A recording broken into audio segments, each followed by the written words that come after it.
నల్గొండ జిల్లా చింతపల్లి మండలం ధైర్యపూర్ గ్రామ సర్పంచ్ మనతో ఉన్నారు. బీఆర్ఎస్ పార్టీ నుంచి గెలిచారు. అసలు ఇక్కడ గెలిచిన కాంచి ప్రతిపక్షం నుంచి ఎట్లాంటి అభివృద్ధి కార్యక్రమాలు చేస్తారో వారిని అడిగి తెలుసుకునే ప్రయత్నం చేద్దాం. నమస్తే సార్. సార్, మీరు గెలిచిన కాడి నుండి మీరు బీఆర్ఎస్ పార్టీ ప్రతిపక్షం నుంచి గెలిచారు సార్. మీరు చేస్తున్న అభివృద్ధి కార్యక్రమాలు ఏంటి? ఇక్కడున్న అధికార పార్టీ ప్రవేశపెట్టిన 6 గ్యారెంటీలు ఎంత మేరకు అమలవుతుంది సార్? సార్, మా ధైర్యపుత్ర గ్రామ పంచాయతీలో 6 గ్యారెంటీకి దాదాపు కాలేదు సార్. ఇది పాలన అప్పుడు కేసీఆర్ పాలన చాలా మంచిగా ఉండేది. మన ధైర్యపుత్ర అప్పుడు కేసీఆర్ పాలన చాలా మంచిగా ఉండేది సార్. యూరియా విషయాన్ని ఏదైనా సరే కానీ అప్పుడు కేసీఆర్ పాలన ఉన్నప్పుడు యూరియా విషయానికి వేస్తే ఆటోకి ఫోన్ చేసిన మాత్రం ఆటోలు మాత్రం పైన ఫర్టిలైజర్ షాప్ దగ్గర పోయి యూరియా విషయాన్ని పైన రైతు మాకు యూరియా కావాలని చెప్పింది సార్. రైతు ఫోన్ చేసి ఎన్ని బస్తాలు అన్ని బస్తాలు యూరియా పంపించే బాధ్యత ఫర్టిలైజర్ షాపులు సార్. ఇప్పుడు యూరియా మ్యాప్ అయిన తర్వాత రైతులు చాలా ఇబ్బంది పడుతున్నారు. రైతులు అయితే ఓకే సార్, ఇక్కడ 6 గ్యారెంటీలు ఎట్లా అమలు అవుతుంది సార్? 6 గ్యారెంటీ చాలా ఘోరంగా ఉంది సార్. ఎంతసేపు ఇందిరా మిల్లు పైన అవుతుంది సార్. కానీ ఆ ఇందిరా మిల్లు పైన కూడా సార్ అమౌంట్ సరిగ్గా వస్తలేదు. అది 3,40,000 మాత్రమే అమౌంట్ వస్తున్నాయి. 5 లక్షలు ఇచ్చిన వాళ్ళు టామ్ చెప్తారు సార్. అంటే పేదవాళ్ళకి 5 లక్షలు ఇవ్వటం ఉపయోగంలో లేదంటున్నారు. ఎందుకంటే ఈ 5 లక్షలు తీసుకుని మళ్ళీ అవతల 10 లక్షలు అప్పు తెచ్చుకొని కట్టుకుంటారు. ఇప్పుడు మా ధైర్యపుత్ర గ్రామ పంచాయతీలో సార్ ఇప్పుడు దాదాపు 10 ఇల్లులు వచ్చినాయి సార్. 10లో 9 ఇల్లులు కట్టిరు. 9 ఇల్లు మాత్రం దాదాపు అందరూ ల్యాండ్ అమ్మే కట్టిరు. వాస్తవానికి వాళ్ళు బయట అప్పు తెచ్చి కట్టిరు. ఒక్క ఆయన దాదాపు చాలా పేద ఆయన దాదాపు 10 గుంటల భూమి ఉండే ఆయన 10 గుంటల భూమి ఇందిరా ఇల్లు కట్టింది సార్. ఆయన చూస్తే ఒక కుంటగా భూమి లేదు ఆయనకి. అంటే దీనివల్ల లాభం ఏం లేదండి? లాభం ఏం లేదు సార్ దీనివల్ల అయితే. ఇంకా అంటే ఇప్పుడు 200 యూనిట్ల కరెంటు కానీ ఇవన్నీ కూడా అమలు కావట్లేవు అంటున్నారు ఈ విలేజ్లో. ఎంతవరకు వాస్తవం అంటారు? చాలా వరకు వాస్తవం సార్. ఇప్పుడు చాలా వరకు కావట్లేదు సార్. అయితే ఎట్లా ఉంది సార్? 99 ప్రణాళికలో మీరు చేసిన అభివృద్ధి కార్యక్రమం ఏముంది సార్? 9 ప్రణాళిక సార్. వాళ్ళు వస్తారు, ఫోటో దిగిపోతారు. పని అయితే ఏం లేదు సార్ 9 ప్రణాళిక అయితే. ఇక్కడ రవీంద్ర నాయక్ గారు ఉన్నప్పుడు 2 పర్యాయాలుగా గెలిచింది సార్. ఎట్లా ఉంది అభివృద్ధి కార్యక్రమం? ఏం చేసిండు? అప్పుడున్న ప్రవేశపెట్టిన పథకాలు ఎంత మేరకు అమలైనాయి అంటారు? ఇక్కడ ఇంతకుముందు కేసీఆర్ పాలన ఎదుర్కొన్నప్పుడు చాలా మంచి అభివృద్ధి అయ్యేది సార్. మా గ్రామ పంచాయతీ ఏదైనా సరే గ్రామ పంచాయతీకి మంచి అభివృద్ధి చేసేది.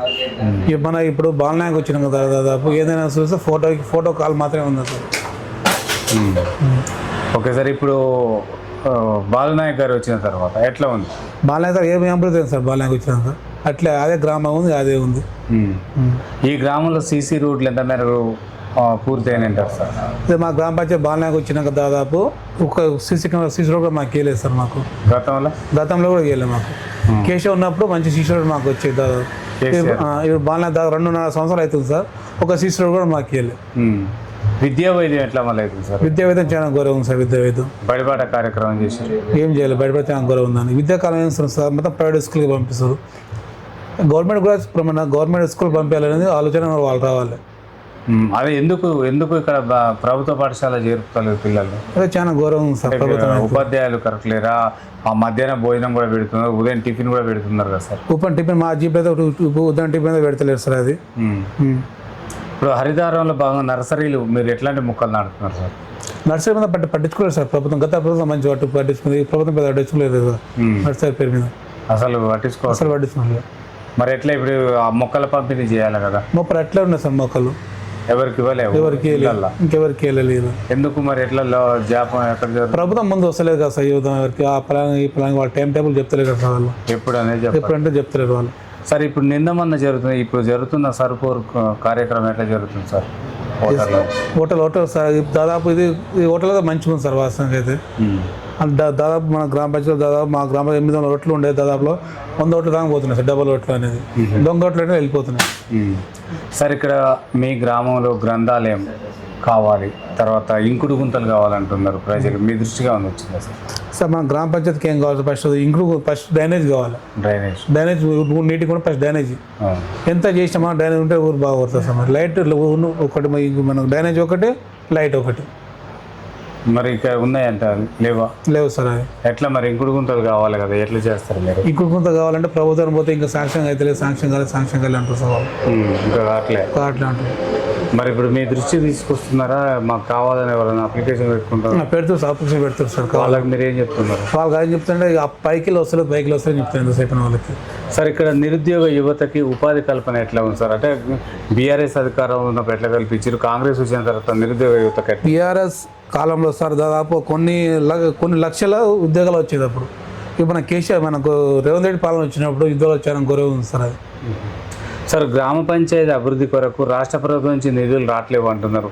బీఆర్ఎస్ వాళ్ళకే ఇస్తలేరు, రాష్ట్ర వ్యాప్తంగా రావట్లేవా? ఈ రాష్ట్రం అంతా ఎవరికి వస్తలేదు సార్. రాష్ట్ర ప్రభుత్వంకి వెళ్ళి కేంద్ర ప్రభుత్వంకి వెళ్ళి 50% వచ్చింది సార్ మాకు. ఎట్లా మరి మీకు అభివృద్ధి ఎట్లా సాధ్యమవుతుంది? అయితే సార్ అభివృద్ధి వేస్తున్నాం వేస్తలేదు. ఏమైనా కేంద్ర నిధులేనా? కేంద్రం నిధులు వేస్తారు మాకు. సిబ్బంది కొరత ఉందంటున్నారు. సిబ్బంది కొరత ఉంది సార్ మాకు చాలా. మరి ఎట్లా కొత్తలో పెట్టుకోవాలి కదా? కొత్తలు పెట్టుకోవాలంటే జనాభా ఇంకేం అప్లికేషన్ పెడితే ఏం లేదు ఇప్పుడు టైం ఆగురు అంటారు సార్ వాళ్ళు. ఈ తడి చెత్త పొడి చెత్త కార్యక్రమం ఎట్లా నడుస్తుంది సార్ ఊర్లో? ఈ ఎట్లా ఉంది సార్ రెగ్యులర్ టాటర్ వస్తుంది నడిపిస్తున్నాం సార్. ఓకే సార్, ఇక బెల్ట్ షాపులు కూడా ఉన్నాయి అంటున్నారు ఊర్లో. బెల్ట్ షాప్ ఉన్నాయి సార్. మరి ఎట్లా వాటి ద్వారా కొద్దిగా ప్రాబ్లం అవుతుంది కదా? చాలా ఇబ్బంది సార్. బెల్ట్ వాళ్ళకి నోటీసులు ఏమైనా ఇచ్చారా? ఇవ్వలేదు సార్ నోటీస్. అట్లా నడిపిస్తే ప్రాబ్లం అవుతుంది. మీరు వాళ్ళకు మీరు ఏం చెప్తారు? ఏం చెప్తున్నాం అంటే ఇప్పుడు మన ఈడ బంద్ చేసిన చింతపల్లి దగ్గర వైన్స్ ఉంది సార్. 2 కిలోమీటర్ పోయి వస్తారు వాళ్ళు. బంద్ చేస్తే అలా తెచ్చుకుంటారు. మరి వాళ్ళకి అవగాహన శిక్షణ తరపులు ఏమైనా ఏర్పడి ఎంత అవగాహన శిక్షణ ఇచ్చినా సరే కానీ సార్ మనం వాళ్ళు ఈ ప్రభుత్వం అట్లా అయిపోయింది అంతే. ఏం పట్టించుకోలేదు ప్రభుత్వం ఎంతసేపు. కొత్త రేషన్ కార్డులు ఏమైనా వచ్చినాయి సార్? కొత్త రేషన్ కార్డు మరి రాలేదు సార్. కొత్త రేషన్ కార్డు బియ్యం రాలేదు సార్. కొత్త రేషన్ కార్డులు ఎవరికి ఇవ్వలేదు సార్. కొత్త రేషన్ అంటే మరి మేము రేషన్ కార్డులు ఇచ్చినాం అంటున్నది అది పేరుకే సార్. ఇస్తారు కొందరికి ఇస్తారు రేషన్ కార్డు. సార్ మీ గ్రామానికి సీసీ కెమెరాలు ఏర్పాట్లు కావాలంటున్నారు. మరి ఆడకొంత మీరు ఎట్లా సాధ్యం చేస్తారు? అదే నేను సీసీ కెమెరా పెట్టించిన సార్. నేనే పెట్టించాను. డోనేజ్ ద్వారా పెట్టించాను సార్. అంటే ఎవరు అంటే దాతలు ఎవరు? దాతల ముందు ఇది ఒక క్యూరెట్ అని ముందు వచ్చింది సార్. క్యూరెట్తో తెప్పించిన. ఎన్ని పెట్టించారు? 5 పెట్టించిన సార్. సరిపోతాయి గ్రామాలు? అవి సరిపోతాయి 5 అయితే. సార్ ఇక్కడ హైవే మీద యాక్సిడెంట్లు అవుతున్నాయి అని చెప్తున్నారు సార్. మరి దీనికి భారీ గేట్ల లాంటి ఏమైనా ఏర్పాట్లు చేసే ఆలోచన ఉంది సార్. ఎవరికైనా దాతలా మీరు? దాతలు ఇంకా చెప్పారు సార్. దాతలు ఇక్కడ ఏమైనా సీసీ కెమెరాలు పెట్టారా సార్? రోడ్ మీద కూడా పెట్టింది సార్ సీసీ కెమెరా. సార్ మీరు అంటే ప్రజలకు ఎంత మేరకు అందుబాటులో ఉంటున్నారు? ప్రజల అభివృద్ధి కార్యక్రమాల కొరకు మీరు ఎట్లా ముందుకు వెళ్తున్నారు? నేను నా దగ్గర గ్రామ పంచాయతీ ఊళ్ళోనే ఉంటున్నాను సార్. దాదాపు ప్రజలు ఏ విషయాన్ని నాకు ఫోన్ చేసినా 5 నిమిషాల ముందు వాళ్ళకి వెళ్ళిపోతున్నాను సార్. సార్ ఇక్కడ కొంతమంది నిరుద్యోగ యువకులు మొత్తం కూడా మద్యానికి బానిసలు అవుతున్నారు, బెట్టింగ్లకు బానిసలు అవుతున్నారు, హెల్మెట్లు లేకుండా డ్రైవింగ్ చేస్తున్నారు సార్. వీటన్నిటికీ అవగాహన కల్పించే విధంగా పోలీసుల ద్వారా మీరు ఏమన్నా ఏర్పాట్లు చేసారా సార్? ఏర్పాటు అయితే శిక్షణ చేయలేదు సార్. ఇప్పుడు ఇది ఉమ్మడి గ్రామ పంచాయతీలో సార్. వింజంబూర్ గారు మన డ్రైనేజ్ మనకు ఇది మన డక్స్ చాలా ఘోరంగా అవుతున్నారు సార్. ఎట్లా నిర్మూలన చూస్తే వాళ్ళు పట్టించుకుంటారు సార్ ఎవరు. ఈ కుక్కల పెడితే బాగుంది, కోతుల పెడితే బాగుంది సార్. మరి అయితే మీరు ఎమ్మెల్యే గారు తీసుకెళ్లారు? ఎమ్మెల్యే గారు దృష్టిలో తీసుకోకపోతే ఎమ్మెల్యే సార్ ఒకసారి ఏం చెప్పారంటే మా జీవింద్రం ఇల్లు కోపరంగా వచ్చిండు. ఇప్పుడు మా గ్రామంలో నేను చెప్పిన గ్రామంలో ముసలి అందరూ చెప్పారు మా గ్రామ ప్రజలు కోతులు ఎక్కువ ఉన్నాయి పట్టించని చెప్తే కోతులు ఎట్టిపోతాయి మా వస్తాయని చెప్పి వాళ్ళు కోతులు. అట్లుంటే మరి ఇప్పుడు రైతులు పంట మార్పిడి చేయాలన్న కష్టమైతే చాలా కష్టం సార్ అది. మరి ఎట్లా దాన్ని మీరు ఎలాంటి చర్యలు తీసుకోపోతున్నారు? అదే దాదాపు ఎమ్మెల్యే గారు తెచ్చుకోపోయాను. ఎమ్మెల్యే గారు పట్టించుకోగా నేను దాదాపు నిన్న మొన్న సర్పంచ్ గెలవగానే కుక్కలు పట్టించిన సార్. నేను కోతులు నేను పట్టించిన 30 కోతులు పట్టించిన. దాదాపు 170 కోతులు ఉన్నాయి ఇంకా. అంటే మీరు గ్రామ అభివృద్ధి కొరకు పార్టీ మారే ఆలోచన ఏం లేదు సార్. మాకు పార్టీ మారే ఆలోచన లేదు సార్. 5 సంవత్సరాలు ఎట్లా ఇంకో సంవత్సరం అయితే మా ప్రభుత్వం వస్తుంది సార్. 2 సంవత్సరాలు ఉంటే పక్క 100% వస్తుంది. అంటే మీరు ఎట్లా చెప్పగలుగుతారు? నమ్మకం ఉంది సార్ మాకు. కేసీఆర్ ఫోటో పెడితే చాలు. అది 30 అంటే 3 పర్యాలు మేమే ఉంటాం అంటున్నారు కాంగ్రెస్. అట్లా అదే డమ్మి సార్ అది. రేపు వాళ్ళకు కూడా అర్థమైంది సార్ ఇది ఇట్లా మేము ముందుకు నెక్స్ట్ రామని. అందుకే వాళ్ళ గ్రామానికి ఏ నిధులు పంపిస్తలేరు, దోచుకులంతా చేస్తారు మొత్తం. వాళ్ళు బ్యాగ్ నింపుకుంటారు మొత్తం. సరే ఈ ఎంపీటీసీ జెడ్పీటీసీ ఎన్నికలలో మీరు ఎన్ని సీట్లు కొట్టుకోపోతారు అసలు? అయితే అంటారు దాదాపు 70% 70% కొడతాం సార్. ఎన్నికలు జరుగుతాయా? కష్టం సార్ ఎన్నికలు. దానివల్ల భయంతో పెడతలే ఎలక్షన్. నేను అంటే ఎందుకు ఓడిపోతామని భయంతో. ఓకే సార్, ఇక్కడ మహిళా భద్రత ఏ విధంగా ఉంది సార్? మహిళా భద్రత చాలా గౌరవం. ఉపాధి ఎట్లా ఉంది? అలా కుటుంబ మిషన్లు ఏర్పాట్లు కుటుంబ మిషన్ సార్. మా గ్రామ ప్రజలు కుటుంబ మిషన్ కావాలి సార్. మహిళలకి ఒంటరి మహిళలకు చాలా ఘోరంగా ఉన్నారు మా గ్రామం. ఎట్లా వాళ్ళకి ఉపాధి ఏ విధంగా కల్పిస్తారు? ఉపాధి అంటే వాళ్ళు చిలకలు పోతారు, వస్తారు పని చేసుకుని వస్తారు. వానాకాలం ఉపాధి ఆయన పని పోతారు, ఎండాకాలం. అంటే జాబ్ మేళలు ఏర్పాటు చేసి వాళ్ళకు కూడా అర్హత ఉన్న వాళ్ళందరికీ ఏదన్నా జాబులు ఇప్పించచ్చు కదా సార్, అట్లా ఏమైనా చేసి? చేయలేదు సార్.